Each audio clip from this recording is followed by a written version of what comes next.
1 और विषय राष्ट्रभाषा हिंदी।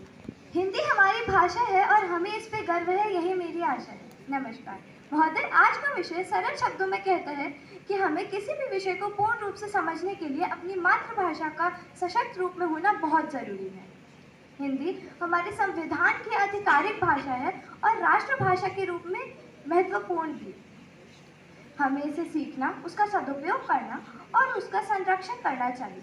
हमें हिंदी की बढ़ती उपयोगिता को समझना चाहिए ताकि हम अपने विचार सही ढंग से आदान प्रदान कर पाएं। अंत में बस इतना ही कहना चाहूँगी, राष्ट्रभाषा को प्रणाम, मातृभाषा को प्रणाम, मेरे देश की महान हिंदी भाषा को प्रणाम। आप सभी को मेरा नमस्कार। मेरा क्रमांक संख्या Q2। मेरा विषय है नैतिक मूल्य के उत्थान में शिक्षक की भूमिका। प्राचीन काल से ही शिक्षक का स्थान सबसे ऊंचा रहा है। शिक्षक ही हमें, जो माता पिता के बाद ही शिक्षक ही तो है जो हमें सही गलत का ज्ञान कराते हैं, हमारे नैतिक मूल्य को और ऊंचा उठाते हैं। मेरे ख्याल से शिक्षक ही अपने शिष्यों को शिक्षक के साथ साथ सत्यवान, सत्यनिष्ठ और अच्छा आचरण देने का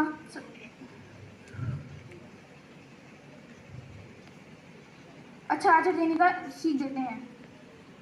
कबीरदास जी शिक्षक के महत्व पर प्रकाश डालते हुए कह रहे हैं कि गुरु गोविंद खड़े दऊ काके लागू पाए, बलिहारी गुरु आपने गोविंद दिए बताए। धन्यवाद।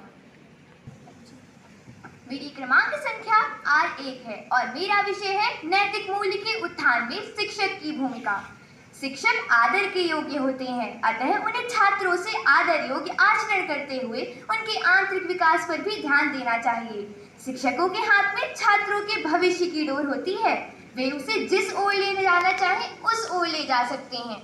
देश के लिए नैतिक मूल्य वाले अच्छे नागरिकों के निर्माण का दायित्व शिक्षकों पर ही है। शिक्षा मनुष्य के सम्यक विकास को विभिन्न करने की प्रशिक्षित है। नीति शास्त्र की उक्ति है, ज्ञानी हीना पशु भी समाना, अर्थात ज्ञान से हीन मनुष्य पशु के तुल्य है। ज्ञान की प्राप्ति शिक्षा या विद्या से होती है। दोनों शब्द पर्यायवाची हैं। ऋषियों की दृष्टि से विद्या वही जो हमें अज्ञान के बंधन से मुक्त कर दे, सा विद्या सा विमुक्ति। ऋषियों की दृष्टि से विद्या वही जो हमें अज्ञान के बंधन से मुक्त कर दे, सा विद्या सा विमुक्ति। धन्यवाद।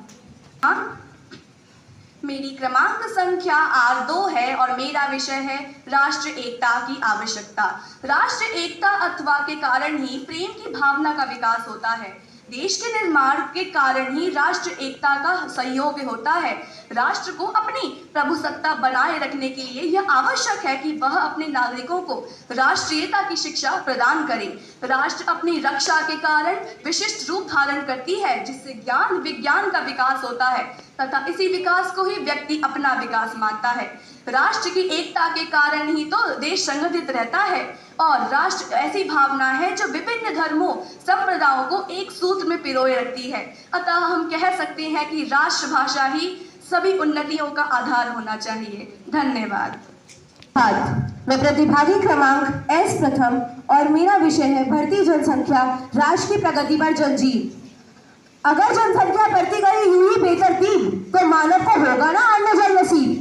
मान्यवर, कितनी सटीक है ये पंक्तियां, क्योंकि हमारे शास्त्रों के अनुसार जब ब्रह्मा ने सृष्टि का निर्माण किया होगा तब उन्होंने हर वस्तु की एक सीमित नियमावली निर्धारित की होगी।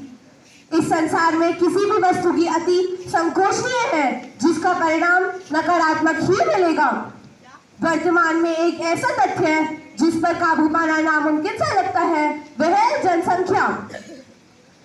बढ़ती जनसंख्या के कारण ही आज लायक लोगों को वह भी नसीब नहीं है जिसके वह काबिल है। उन्हें वह भी नहीं मिल रहा है जो उन्हें मिलना चाहिए। बढ़ती जनसंख्या ही राष्ट्र की प्रगति पर सबसे बड़ी जंजीर है, सबसे बड़ी बाधा है। और अंत में मैं कहना चाहूंगी, बढ़ती जनसंख्या के निकले हुए परिणाम हर जगह है कलह और कोहराम। धन्यवाद। क्रमांक C2 और S2 और मेरा विषय है शिक्षा में मातृभाषा की भूमिका। निज महे उन्नति महे सब उन्नति को मूल, बिन निज भाषा के जाओगे तुम सब भूल। धन्यवाद। भूल ही गई तो उठने का समय ना उठने का समय, घूमती है सारा दिन चक्री की तरह, घूमती है सारा दिन चक्री की तरह। नारी के बिना समाज का कोई अस्तित्व नहीं है। नारी आज धन और मान को कमाना सीख चुकी है, क्योंकि जो पहले वो नहीं कमा पाती थी और उसको उसका आज अस्तित्व मिल चुका है। और चंद्रयान 3 में नारी का बड़ा योगदान रहा है। खेल भी खेले नारी, प्लेन उड़ाए नारी, युद्ध भी लड़े नारी, तो नारी क्यों कहलाए बेचारी। धन्यवाद। Very good. राष्ट्रीय एकता की आवश्यकता पर अपने विचार प्रस्तुत करने जा रही हूँ। जब 5 मुट्ठी को मिलाते हैं तब एक मुट्ठी बनती है। यह संदेश देता है कि राष्ट्र में एकता होना जरूरी है, क्योंकि जब हम अपने परिवार के सदस्यों में यदि एकता टूट जाएगी तो हमारा अस्तित्व भी नहीं बचेगा, और यदि एकता होती है तो हमारा मान और सम्मान और विश्वास भी बना रहता है। इसलिए हमें राष्ट्र में एकता रखनी चाहिए। धन्यवाद। मेरा टैग नंबर U1, विषय भारत एक शांति प्रिय देश।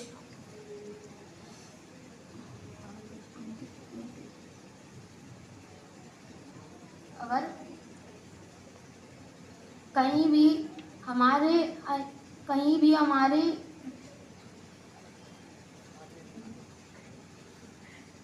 ठीक है, बोलिए बोलिए, ठीक है।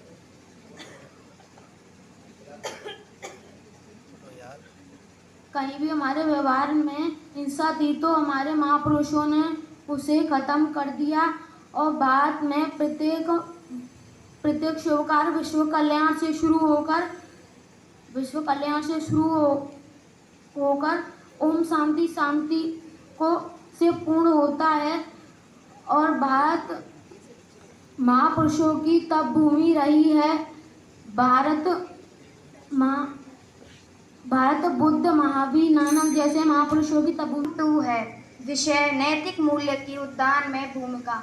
हम सभी इस बात से अवगत हैं कि मनुष्य के जीवन में मैं अपना दुर्भाग्य समझूंगी कि मुझे यहाँ खड़ी होकर इस विषय पर चर्चा करनी पड़ रही है कि नैतिक मूल्य के उद्यान में शिक्षक की भूमिका क्या होती है। हम सभी इस बात से अवगत हैं कि मनुष्य के जीवन में एक शिक्षक की भूमिका अवश्य निभाता है, और अपने ज्ञानार्जन के साथ साथ अपने सर्वीकरण को भी ध्यान रखने में। अंततः मैं 2 पंक्तियों में यही कहूँगी कि शिक्षक ज्ञान ही दे सकता है, शिक्षक ही दे सकता है ऐसे ज्ञान का मर्मसार। धन्यवाद। मेरा क्रमांक नंबर V1 है, विषय बढ़ती जनसंख्या राष्ट्र की प्रगति पर जंजीर। किसी भी देश के नागरिक उस देश की पूंजी होते हैं। परिश्रमी व मेहनती नागरिकों से ही वह देश उन्नति की ओर जाता है। यदि किसी देश के नागरिक ही उसकी समस्या बन जाए तो वह कैसे आगे बढ़ सकता है। जी हाँ, निरंतर बढ़ती जनसंख्या ही वह कारण है जिसके प्रकार किसी देश का नागरिक ही उसकी समस्या बन जाते हैं। भारत जनसंख्या जनघनत्व की दृष्टि से काफी ऊपर है। इसने देश के विकास कार्य को बोना, जीवन यापन को दुर्लभ और जीवन शैली को कुरूप बना दिया है। इससे धरती व अन्य संसाधनों पर काफी दबाव महसूस किया जा सकता है। बढ़ती जनसंख्या वह कारण है जिसने हमारे देश की प्रगति पर जंजीर फाड़ दी है और उसे आगे नहीं बढ़ने दे रहा। धन्यवाद। मेरा क्रमांक है V2, मेरा विषय है वन रहेंगे हम रहेंगे। मनुष्य का प्रकृति के साथ बहुत अटूट संबंध रहा है। प्रकृति के आंचल में रहकर मनुष्य ने सदैव विकास किया है। प्रकृति में वृक्षों का योगदान सर्वोपरि है। वृक्षों की छाया छाया सभी को शीतलता प्रदान करती है। आपको यह जानकर विश्वास नहीं होगा, अमेज़न जंगल पूरे विश्व की 76% से भी ज्यादा प्राणवायु की खपत करता है। ऐसे में पेड़ों के बिना रहना असंभव है। अब समय आ गया है अरस्तु और डार्विन जैसे मनीषियों की दलील सुनने का। पता नहीं फिर भी क्यों मनुष्य पेड़ काट रहे हैं। धन्यवाद। नमस्कार, मैं क्रमांक W1, मेरा विषय है आधुनिक नारी और नौकरी। नारी जीवन हाय तुम्हारी यही कहानी, आंचल में है दूध और आंखों में पानी। कवि की कर्ण पंक्तियां अब अतीत बन चुकी हैं। आज की नारी ना तो अब अबला है और ना ही उसका जीवन करुण है। आज की नारी आत्मविश्वास से भरी हुई है। उसने अपने सपनों को उड़ान देना सीख लिया है। नारी ने अपने व्यक्तित्व के विकास के साथ समाज की सड़ी गली सोच को भी बदलने का काम किया है। जहां कभी नारी को घर की चार दीवारी में जीना होता था, आज की नारी घर संभालने के साथ साथ नौकरी भी कर रही है और अपने घर परिवार को आर्थिक संबल भी दे रही है। आज की होम मेकर है नारी। जहां कभी उसे हाउस वाइफ कहा जाता था, आज वो खुद को क्वीन ऑफ द हाउस कहलवाना पसंद करती है। नारी की प्रतिभा और उसका आत्मविश्वास आज आसमान की ऊंचाइयों को छूने के लिए बेताब है। हम चप्पे चप्पे पर ऐसी कर्मठ महिलाओं को देखते हैं जो न केवल अपने व्यक्तित्व से ही आधुनिक हैं, बल्कि अपनी सोच से भी आधुनिक हैं। धन्यवाद। Very good. अब मैं क्रमांक संख्या W2 को मंच पर आमंत्रित करना चाहूंगी। नमस्कार, मैं क्रमांक W2। मेरा विषय है राष्ट्रभाषा हिंदी। हिंदी हमारी राष्ट्रभाषा। आओ इसका गुणगान करें, अपना कर इसको हम अपनी मातृभूमि का सम्मान करें। दुनिया में हर एक देश की अपनी भाषा होती है, उसे राष्ट्रभाषा कहते हैं। हमारे देश भारत की राष्ट्रभाषा हिंदी है। ये सामान्य संचार की भाषा है। देश में प्रतिवर्ष 14 सितंबर का दिन हिंदी दिवस के रूप में मनाया जाता है। हिंदी सबसे अधिक बोले जाने वाली भाषा है। ये लगभग 50% लोगों द्वारा बोले जाने वाली भाषा है। ये राष्ट्रीय पहचान का एक महत्वपूर्ण हिस्सा है। ये एकता और अखंडता को बढ़ावा देने में भी मदद करती है। हिंदी को शिक्षा का माध्यम बनाना चाहिए। हिंदी में मीडिया में बढ़ावा मिले। अगर हम सभी मिलकर प्रयास करें तो हम हिंदी को एक वैश्विक भाषा बना सकते हैं। धन्यवाद। आप सभी की तालियां छात्र छात्राओं के उत्साहवर्धन के लिए बजती रहनी चाहिए। अब मैं जाऊंगी।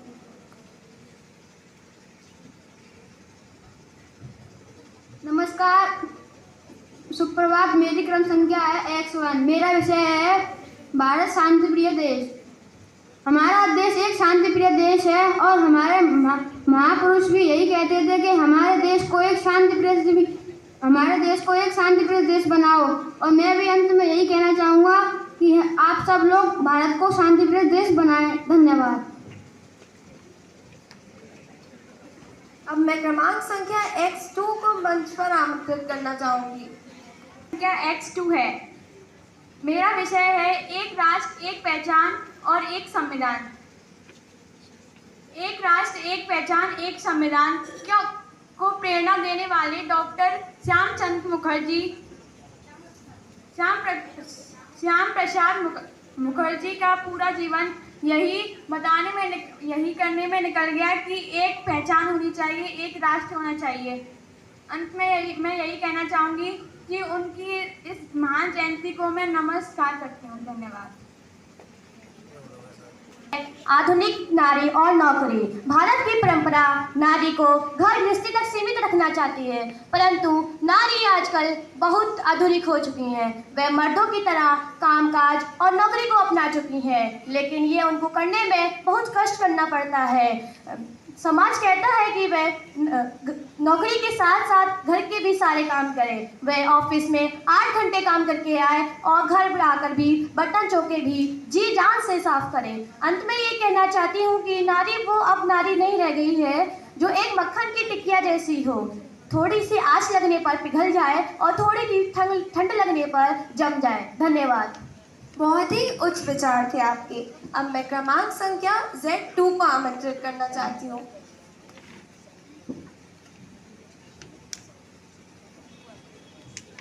अनेकता में एकता है भारत की पहचान। हिंदू मुस्लिम सिख ईसाई है यहाँ की शान। मैं प्रतिभागी संख्या Z2। मेरा विषय है राष्ट्रीय एकता की आवश्यकता। भारत में विभिन्न जाति, उपजाति, रंग, रूप, भाषा में भिन्नता रखने वाले लोग रहते हैं। भारत की विशेषता उसकी अनेकता में एकता का होना है। संविधान के लिए हम सब एक समान हैं। देश को झगड़ों, दंगों, लड़ाइयों से बचाने के लिए राष्ट्रीय एकता की अति आवश्यकता है। धन्यवाद। अब मैं क्रमांक संख्या AA1 को मंच पर आमंत्रित। कहते हैं सब वेद पुराण, एक पेड़ 10 पुत्र समान। सुप्रभात। मेरी क्रम संख्या AA1। मेरा विषय है वन रहेंगे हम रहेंगे। वन रहेंगे हम रहेंगे एक अहम संदेश है जो हमारी प्रकृति की सुरक्षा और हमारी आने वाली सुरक्षा के लिए महत्वपूर्ण है। वनों का महत्व हमारे जीवन के लिए अद्भुत है। ऐसा माना जाता है वनों में हजारों प्रकार के जीवों का निवास होता है और ये हमारे पर्यावरण की सुरक्षा करते हैं। वनों में पेड़ पौधों का विकास होता है जो हमें प्राणवायु प्राप्त करने में महत्वपूर्ण भूमिका निभाते हैं। हमारी आने वाली पीढ़ी के लिए हमारी प्रकृति का सम्मान करना हमारी जिम्मेदारी है। हमारा कर्तव्य है कि हम अपने वनों को बचाएं, उनका संवर्धन करें ताकि आने वाली पीढ़ी भी इनका आनंद उठा सके। इस प्रकार वन रहेंगे हम रहेंगे कहना हमारी आने वाली पीढ़ी और हमारी खुद की सुरक्षा के लिए एक कदम है जिसे अपनाना हमारी जिम्मेदारी है और इसकी ओर हमें अपना दायित्व निभाना चाहिए क्योंकि हरी भरी ये दुनिया हमारी वनों से दिखती है प्यारी। धन्यवाद। जोरदार तालियां। अब मैं क्रमांक संख्या A1। बिना सोचे समझे इस कदर जनसंख्या को बढ़ाओगे तो एक दिन बिना भोजन और पानी के तुम मर जाओगे। जनसंख्या हमारी इतनी बढ़ चुकी है, कोई उपाय कैसे करोगे? इसी दर से जो बढ़ती रही जनसंख्या तो निर्वाह कैसे करोगे? सुप्रभात, मैं प्रतिभागी संख्या 882। मेरा विषय है बढ़ती जनसंख्या देश की प्रगति पर जंजीर। जैसा कि आप सभी जानते ही हैं कि जनसंख्या बढ़ने से विकास कम होता जाता है। जनसंख्या बढ़ने से देश विकास के मामले में इतना पीछे हो जाता है कि कोई पता नहीं कहां से कहां पहुंच जाए। जनसंख्या किसी भी देश के विकास में बाधा बनती है। यही नहीं, जंगल, वनस्पतियां, वन, जल संसाधन समेत तमाम प्रकृति संसाधनों की भी कमी होती है। जनसंख्या बढ़ने से बेरोजगारी, गरीबी आदि की समस्या उत्पन्न होती है। यही नहीं, विस्तार गतिविधियां, व्यापार विकास जरूरत से ज्यादा धीमी होती जाती हैं। इसलिए जनसंख्या को देश का विकास व साधन दोनों माना जाता है, पर जरूरत से ज्यादा जनसंख्या किसी भी देश के विकास में बाधा बनती है। धन्यवाद। मेरी क्रम संख्या BB1 है और मेरा शीर्षक है बढ़ती जनसंख्या राष्ट्र की प्रगति पर जंजीर। भारत नदियों की धरती जो हमने मटमैली कर दी, सुरसा के मुख से आबादी करके जंगल की बर्बादी कर दी। क्यों कुदरत की इस जन्नत को दोजख बना रही हैं? कैसे नीड़ की तलाश में पशु पक्षी झटपटा रहे हैं। जी हाँ, बेतरतीब बढ़ती जनसंख्या के कुप्रभावों के कारण ही आज हमारे लिए संसाधनों का न्यायपूर्ण बंटवारा हो या मूलभूत सुविधाओं तक एक गरीब की पहुंच, पर्यावरण की चुनौती हो या समावेशी विकास, आज हमें इन सभी मुद्दों पर एक गंभीर चिंतन की आवश्यकता है जिससे आने वाली पीढ़ियों को एक बेहतर भविष्य मिल सके। परिवार नियोजन ही है खुशहाली का आधार, इसी से होगा सुंदर भविष्य का सपना साकार। धन्यवाद। मेरी क्रम संख्या BB2 है और मेरा शीर्षक है राष्ट्रीय एकता की आवश्यकता। हिंद देश के निवासी सभी जन एक हैं, रंग रूप वेशभाषा चाहे अनेक है। जी हाँ, भारत एक ऐसा देश जहाँ विभिन्नता होते हुए भी जब राष्ट्रीय एकता की बात आती है तो हम सभी जन एक हैं। आज देश को बाहरी शक्तियों से बचाने के लिए देश के सैनिकों में शौर्य, त्याग और बलिदान की भावना को प्रबल करने के लिए हमें राष्ट्रीय एकता को और अधिक दृढ़ करना ही होगा। महोदय, राष्ट्रीय एकता की भावना होने पर ही अलगाववाद, आतंकवाद, संप्रदायवाद आदि के मंसूबों को कमजोर किया जा सकता है। नफरत की दीवार तोड़कर प्रेम की गंगा बहाएंगे, सबके दिलों में फिर से एकता का दीप जलाएंगे। धन्यवाद। अब मैं क्रमांक, मेरा टैग नंबर है CC1 और मेरा शीर्षक है एक राष्ट्र, एक पहचान और एक संविधान।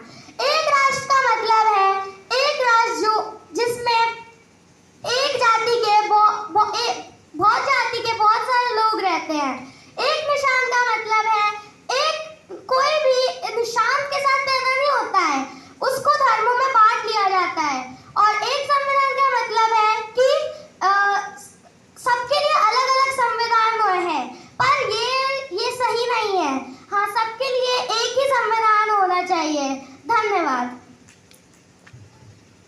सुप्रभात, मेरा क्रम संख्या CC2। मेरा शीर्षक है वन रहेंगे हम रहेंगे। हम मानते हैं वन हमारे लिए आवश्यक हैं, मगर आज का आधुनिक युग में वनों की उतनी आवश्यकता नहीं है। लोग वनों के बिना भी अपना जीवन यापन कर रहे हैं। अब आप सोच रहे होंगे कि ऐसा कैसे संभव है। तो मैं आपको बताता हूँ कि ऐसा कैसे संभव है। आप सभी अपने घरों में पेड़ पौधे तो लगाते ही होंगे, ये तो आजकल शहरों में रहने वाले लोग भी कर लेते हैं। आप जिन भी घर या बिल्डिंगों में रहते हैं उनकी बालकनियों में आप पेड़ पौधे लगा ही सकते हैं। अब जब हर कोई ऐसे करने लगा है तो हमें वहाँ से भी तो अच्छी स्वास्थ्य मिलती होगी। तो अब हमें वनों की उतनी आवश्यकता नहीं है, हम वनों पर निर्भर नहीं हैं। इसी के साथ मैं अपनी वाणी को यहीं पर विराम देना चाहूँगा। धन्यवाद। पसंद नहीं है मुझे जी हजूरी, मैं हूँ आधुनिक नारी। सुप्रभात, मैं क्रम संख्या DD1, मेरा विषय है आधुनिक नारी और नौकरी। नारी स्त्री महिला हमारे इस समाज का आधार है। प्राचीन काल से आज तक नारी ने इस समाज की, इस राष्ट्र की तथा अपने परिवार की देखभाल की है। मनुस्मृति में कहा गया है, यत्र नारीस्तु पूज्यन्ते रमन्ते तत्र देवता। मतलब जिस घर में नारी का सम्मान होता है वहाँ देवी देवता वास करते हैं। शिक्षा ने नारी की व्याख्या ही बदल दी है। अब वह अबलानी सबला बन गई है। अब वे अपने परिवार के सही अर्थ में उनकी भागीदार बन गई है। हमें उसके सदैव सभी रूपों में उसका सम्मान करना चाहिए। सब धन्यवाद। DD2, मेरा बिंदु है भारत एक शांति प्रिय देश। प्रेम और शांति के गीत गाएंगे, पूरी दुनिया से नफरत मिटाएंगे। भारत ऋषि मुनियों की तपस्थली रही है। महात्मा गांधी को अहिंसा का पुजारी और शांति का दूत कहा जाता है। उन्होंने अहिंसा के बल पर देश को आज़ाद कराया था, इसलिए भारत एक शांति प्रिय देश है। महात्मा गांधी ने भी भारत को शांति का संदेश दिया था और अपना पूरा जीवन भारत को समर्पित करने वाली मदर टेरेसा को तो शांति का नोबेल पुरस्कार भी प्राप्त हुआ था। हमारे धर्म गीता, रामायण आदि भी हमें शांति का ही संदेश देते हैं। भारत की इस बातों में विश्व के देशों की प्रशंसा की गई है। भारत जियो और जीने दो की विचारधारा पर अमल करता है क्योंकि भारत एक शांति प्रिय देश है। धन्यवाद। सभी सही बोले तुम। प्रिय उपस्थित सभी नागरिकों को मेरा प्रणाम। मैं प्रतिभागी संज्ञा EE प्रथम। मैं आज एक महत्वपूर्ण विषय पर बात करने के लिए खड़ी हुई हूँ। मेरा विषय है भारतीय एक शांति प्रिय देश है। भारत एक शांति प्रिय देश है। यहाँ महात्मा बुद्ध से लेकर महात्मा गांधी तक का एक ही संदेश था कि अहिंसा की राह पर चले। अहिंसा और शांति हमें अपने वातावरण और अपने समाज में बनाए रखनी चाहिए, क्योंकि शांति और समृद्धि, एकता, सारी चीज़ें हमारे साथ हमारे सामाजिक और समाज में रहनी चाहिए। धन्यवाद। प्रिय उपस्थित सभी नागरिकों को मेरा प्रणाम। आज मैं यहाँ पर आधुनिक नारी और नौकरी के ऊपर चर्चा करने के लिए खड़ा हुआ हूँ। आधुनिक नारी और नौकरी, आप सभी ने विज्ञान के बारे में बातें तो सुनी हुई होंगी, लेकिन आपने क्या अभी तक सुना है कि आर्यभट्ट और CV रमन के अलावा किसी नारी का नाम? आज पहले के समय में नारियों को वो सम्मान प्राप्त नहीं था और उनको एक चार दीवारों में खड़ा करते थे, रहती थी नारियां घर में। और आज के समय में नारियों ने वो हक पा लिया है कि हम भी शिक्षा प्राप्त कर सकते हैं। मैं अपने इस भाषण को समाप्त करता हूँ एक मंत्र के साथ।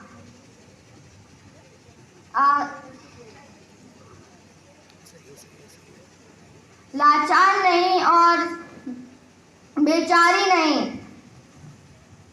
लाचार नहीं बेचारी नहीं, मैं आधुनिक नारी हूँ और मैं भी सम्मान की खुदधारी हूँ। धन्यवाद।